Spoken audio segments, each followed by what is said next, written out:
Do your mornings feel like pure chaos before 8 a.m.? Or you decide to wake up before the kids and then you doom scroll, and then before you know it, the kids get up and then you already feel behind? Or do you spend the first hour rushing from thing to thing and then you're already exhausted before school drop off? I totally feel the same, and that's why I started building these reset habits in my mornings so that I don't feel like I'm drowning before the day even begins. So if you're new here, hi, my name is Cherry. I am a stay-at-home mom of 3 living in Hawaii. And on my channel, I'm talking directly to the moms who are feeling overwhelmed and burnt out and are needing a little bit of help getting out of that rut, because we all know how that feels, and looking for simple and realistic steps to take, because I am also too an overwhelmed mom trying to be less overwhelmed. And I'm basically on the same journey as you. And today's video is part of what I like to call the reset era, becoming me again after 3 kids. Because last month I shared my Mom Mindset Reset series where we talked about burnout and decision fatigue. So if you missed it, I'll link the playlist below. It's a great starting place for when you feel like you're running on empty or you just want to get your mind right before you start anything. But if you've been following me from my Mom Mindset Reset series, then we're shifting from mindsets and we're moving on to habits. Since we did the mindset reset and we are ready to go because we figured it all out with our mind, now we can focus on the habits that are actually going to help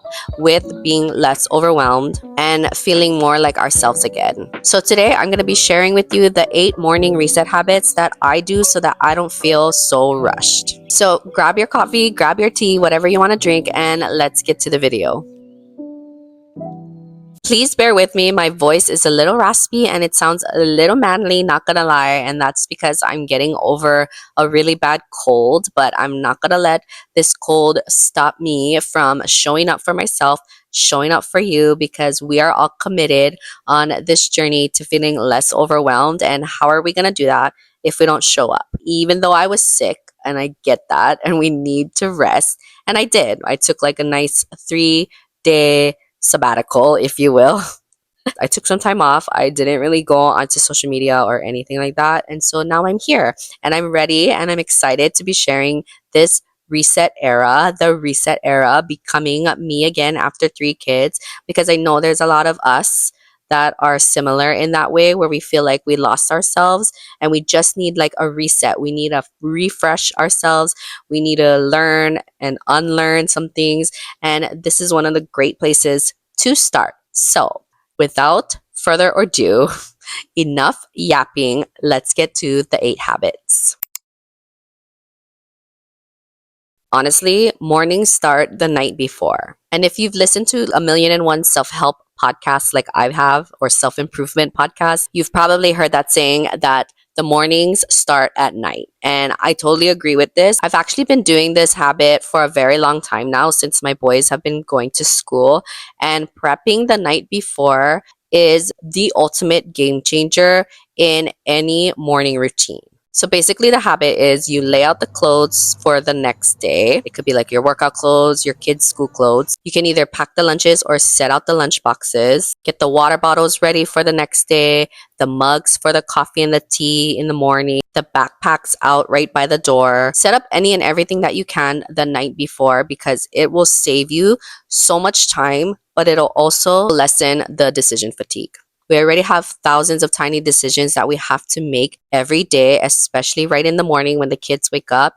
So preparing the night before lessens that load for you if you just knock it out in the night. So you avoid all of the meltdowns from whatever t-shirt that they picked to wear to school that day.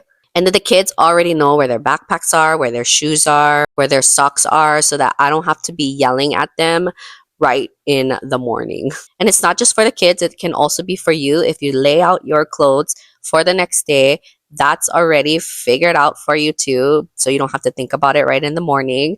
Maybe you lay out your favorite coffee mug so that you have it ready to go for you to drink. It's just one less step in the morning so that you just feel a little bit less of the load.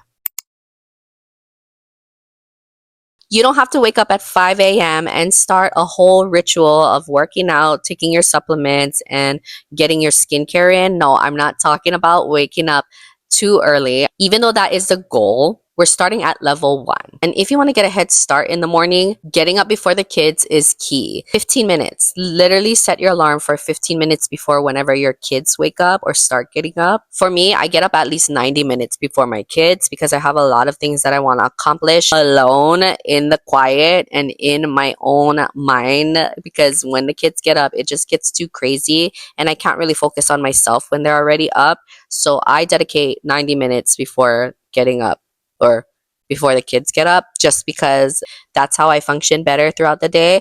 But for you, if you literally cannot get up and you snooze the alarm so much, start with 15 minutes. Don't overwhelm yourself because I'm waking up 90 minutes before my kids. No, don't overwhelm yourself. Start with 15, and then maybe the week after, start with 30 minutes before the kids wake up. But for me, I like to sip my coffee in silence instead of hearing, Mom, I'm hungry, the moment that I wake up. Or I can look through my planner and plan out the priorities that I have to tackle for the day before getting overwhelmed by the chaos that the children bring once they get up. And this is related to the habit of waking up before the kids. You get to do at least one thing for yourself. And for me, before mom mode takes over, I like to do one thing that's a priority for me and only me. So every day looks different, and I'm working on making it more of a consistent routine. But right now, I like to rotate between these things to do for myself in the morning, which is my skincare routine, journaling, or building my business. If I get to do one of those things in the morning for myself before I have to become a mom and tend to my children, I will already feel like I've done so much for myself already. And it's about prioritizing me the way that I prioritize everyone else. So getting to do one thing for myself in the morning is one of the best things that I ever did, not only for my mental health, but also with just how I feel in general. And I can honestly say that it makes me feel like I can be a better mom when I put myself first in that way. I like to shift the whole vibe of the house in the morning by simply just opening the curtains and opening the windows, letting the fresh air in, and turning on some lo-fi music, which is I'm obsessed with lately on YouTube. It's this one right here. I love that jazzy coffee shop music type that has no words, and it's just very productive music, I feel like, and it helps me get started for the day lately. I used to listen to podcasts in the morning or watch YouTube videos on self improvement, but lately I've been feeling like listening to people talk about things and learning things right in the morning just clutters up my brain and makes me focus on that more than what I want to focus on in getting prepared for the day. So I stopped doing that. I stopped listening to podcasts and self improvement videos right in the morning. I still do, but just not in the morning because it just clutters up my brain. It didn't really make me feel productive. Instead, I listened to lo-fi music and then I open my house. I basically just open my house, right? How we open a restaurant. I open up my home to be ready for the morning. And for you, it could look like opening the windows and curtains, lighting a candle or a diffuser, and playing some light, soft music that you like to just set the tone for the morning. Okay, and now this one isn't about workouts, because even though that's the goal, right? Even though we want to get our daily workout in right in the morning before the kids get up, or we want to get our daily hot mom walk in, it's not about that right now. This habit is simply just moving your body for 5 minutes. For me, it can look like doing a 5 minute stretch on the living room floor, or with that lo-fi music I was talking about earlier, I would put that on and start unloading the dish rack or putting away the dishes from the night before, just so that it's some kind of movement without overthinking. Because even though the goal is because we want to be that hot mom, right? We want to be going on our hot mom walks and doing all of our routines where we work out and lift weights. That is the goal. Ultimately, that is the goal. But right in the morning for the reset habits, it's just getting your body to move for at least 5 minutes. You can do it anywhere. You could do it with habit stacking. If you're brushing your teeth, stretch while you're brushing your teeth, or you're washing dishes. You can dance, move your body from side to side. It could be so simple. Let's not overthink it because, right, we're trying to be less overwhelmed. Don't overthink it. Wake up your body for at least 5 minutes. Instead of writing down 25 things on your to-do list, pick 3. I pick at max the 3 things that matter the most for that day. So it could be like getting groceries, editing this video, and then laundry. Or if I know that we're going to be heading to a softball game that night, then my top 3 might be smaller: prepping the snacks, packing the bags, and tidying up the living room. And then done. That's it. So pick your 3. This can also be done weekly if you're a weekly planning girly like me. I talk about it more in my Mom Mindset Reset series episode 6. So if you want a more detailed version of how I plan weekly and then how I prioritize the things I need to do, then you can watch that video either here, I linked it in a card, or down below. Even though I'm at home, I treat the mornings like I'm showing up somewhere important.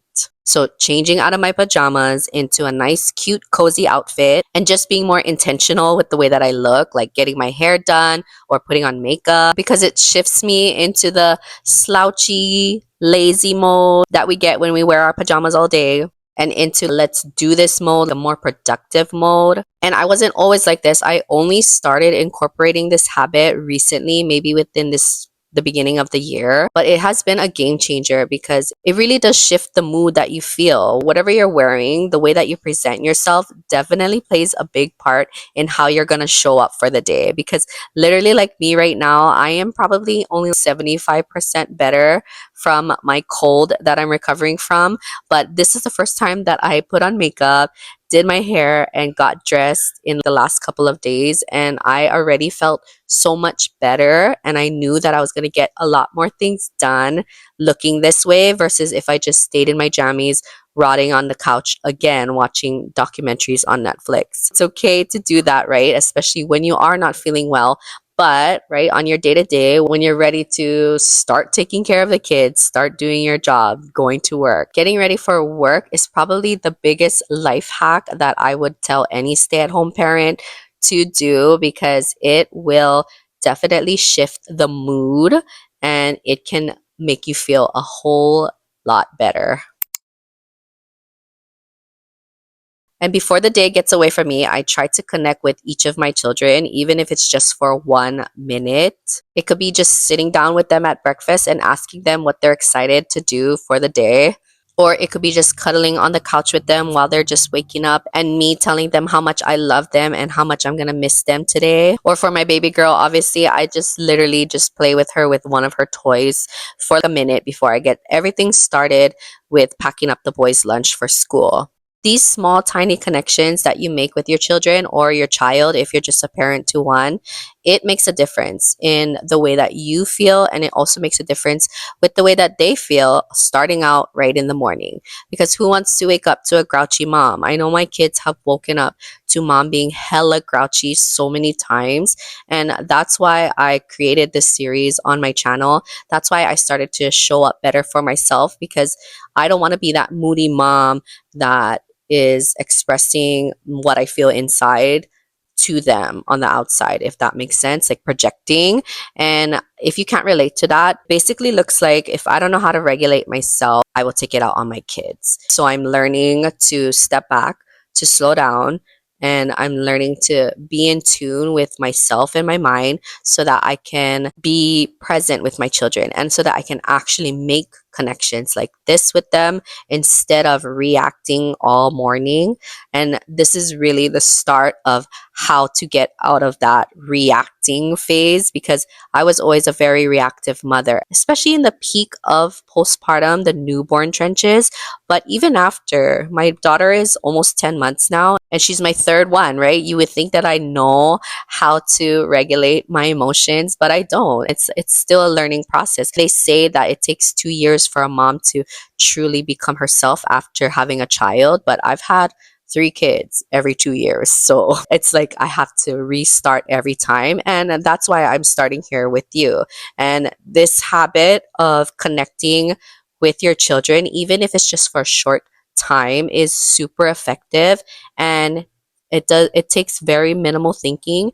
All you have to do is spend some quality time with them and really embrace the moment. And if you can do that, then you're going to set the tone for the morning on the right foot.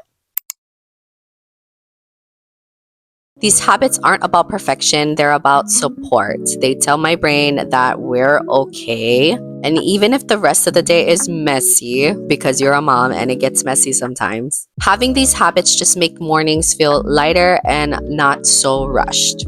And I'm literally living proof of all of that because I used to be just scrolling on the couch, wasting my time away in the morning before the kids got up, and then I would feel extremely behind. But now, since I've implemented all of these habits and I've been doing them for a couple of months now, some of them I've been doing just not the right way or just not the most effective way, but I've been doing them for over a couple of years now. But with this reset era that we're in, these habits are getting me to be a better mom and a better version of myself, especially at the start of the day. So look, I'll never be a mom with a Pinterest perfect morning, but these resets that we're talking about, these resets that we're building together, they're the difference between meltdown mornings and mornings where you can feel more in control. And sometimes it's not even about feeling in more control. It's more about feeling less overwhelmed and getting into a place where you can start the day off right. So if your mornings have been feeling a little chaotic, a little crazy, or just a little bit rushed, pick one of these habits to do this week. And if you're feeling ambitious, do all of them. But if you're just starting out, try one that's realistic for you, whatever you think you can see in your mornings, and then add on later on when you start feeling more confident in that first habit that you tried. I'm not telling you to track them, and I'm not telling you to start all of them today so you can feel better tomorrow. It's not a one-time fix. It's going to take some time, but you do need to take some action. So start with one. Whatever one that you're going to start and try this week, let me know in the comments below because I would love to cheer you on because we're in it together. And don't forget to subscribe and follow along for the next episode in this reset era. We're figuring this out together because motherhood is already hard and we don't have to do it alone. So from one trying mom to another, you are doing a great job.